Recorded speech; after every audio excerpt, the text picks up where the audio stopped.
Je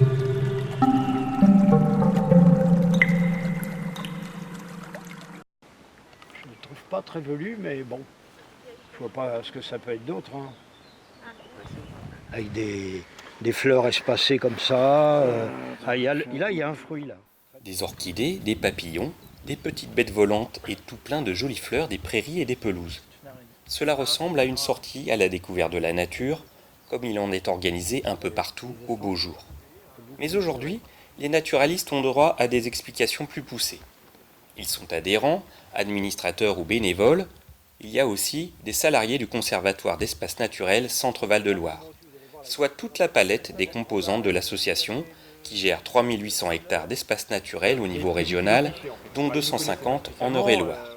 L'idée était de pouvoir, en plus de la réunion annuelle en fin d'année pour faire un bilan des actions réalisées sur les sites, de pouvoir leur faire découvrir à la belle période du coup, à la fois des sites déjà préservés, mais aussi, ce qu'on fait depuis 2 ans maintenant, des nouveaux sites préservés en Eure-et-Loire, pour leur montrer aussi les sites à la fois avant une mise en place de gestion réelle sur le terrain, et en parallèle une démarche d'explication du travail d'animation territoriale et foncière, de rencontre des propriétaires privés ou des partenaires pour aboutir à la préservation du site.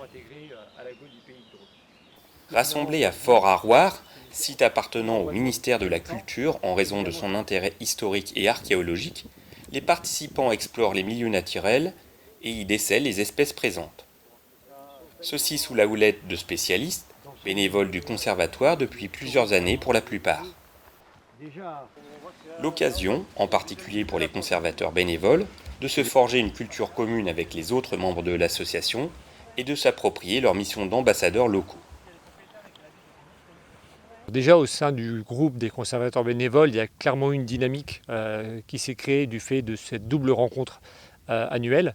Et c'est vrai que de l'ouvrir aux administrateurs et aux adhérents de l'association permet aussi du coup aux personnes de se rencontrer, d'échanger et finalement de participer à des activités un peu en dehors des animations nature auxquelles sont habitués les adhérents du conservatoire. Avec ces sorties-là annuelles, là, on se rend compte qu'il y a plein de trucs qu'on passe à côté. Et il y a plein de trucs de magique en fait, dans la nature qu'on ne voit pas forcément.